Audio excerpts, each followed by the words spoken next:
வணக்கம் நண்பர்களே. மறைந்து கிடக்கும் வரலாற்று உண்மைகளை உங்களிடம் கொண்டு சேர்க்கும் மறைக்கப்பட்ட வரலாறு சேனலுக்கு உங்களை அன்புடன் வரவேற்கிறேன். 2500 கிறிஸ்துக்கு முன் இந்திய புரட்சி மறைக்கப்பட்ட வரலாறு. நம்ம இந்திய வரலாறு ஹராப்பா மொஹஞ்சதாரோட ஆரம்பம் என்று பலரும் நம்புகிறாங்க. ஆனால் உண்மையில் 2500 கிறிஸ்துக்கு முன்னாலேயே நம்ம நாட்டில் ஒரு பெரிய சமூக புரட்சி நடந்தது. அந்த மறைக்கப்பட்ட கதையை தான் இன்றைக்கி நாம் பார்க்க போகிறோம். பழங்குடி மனிதர்கள் குகைகளில் வாழ்ந்தார்கள். வேட்டை, மீன்பிடி வாழ்க்கையிலிருந்து மெதுவாக விவசாய வாழ்க்கைக்கு மாறினார்கள். இதுவே இந்திய வரலாற்றின் முதல் பெரிய புரட்சி. நதிகளின் கரையில் சிறிய குடியிருப்புகள் உருவானது. மண் வீடுகள், அடிப்படை உலோக கருவிகள், பானை பயன்பாடு இவை சமூக வாழ்வின் தொடக்க சான்றுகளாக மாறின.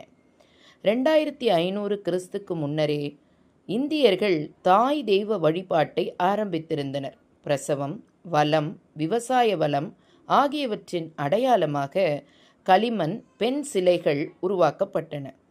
பாம்பு வழிபாடு, மரங்கள், ஆறு, சூரியன், இயற்கை சக்திகளுக்கு வணக்கம் செலுத்தும் மரபு அக்காலத்திலேயே தோன்றியது. இதுவே பின்னாளில் வேதங்கள், புராணங்களில் பரவியது. Metal age revolution. கல் கருவிகளை விட்டு விலகி வெண்கலம், தாமிரம் போன்ற உலோக கருவிகளை பயன்படுத்த ஆரம்பித்தார்கள். இந்த தொழில்நுட்ப முன்னேற்றம்தான் சமூகத்தில் பெரிய புரட்சியை ஏற்படுத்தியது. கல்லறை மரபுகள்.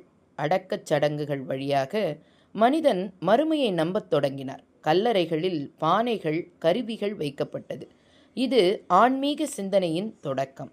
சிறு குடியிருப்புகள், விவசாயம், வணிகம் இவை இணைந்து பெரிய கிராமங்களாக மாறின. மக்கள் ஒன்றாக கூடி சட்டங்கள், ஒழுங்குகள் உருவாக்கத் தொடங்கினர். ஹராப்பா நாகரிகத்திற்கு முன்னாலேயே இந்தியா ஒரு மகத்தான புரட்சியை பார்த்திருக்கிறது. ஆனால் இந்திய வரலாறு பெரும்பாலும் மறைக்கப்பட்டிருக்கிறது. 2500 கிறிஸ்துக்கு முன்னரே இந்தியா நாகரீகத்தின் பாதையில் முன்னேறி கொண்டிருந்தது. குகைகளிலிருந்து கிராமம் வரை, வேட்டையிலிருந்து விவசாயம் வரை. இதுவே நம் இந்தியாவின் உண்மையான மறைக்கப்பட்ட புரட்சி. வரலாறு தொடருகிறது.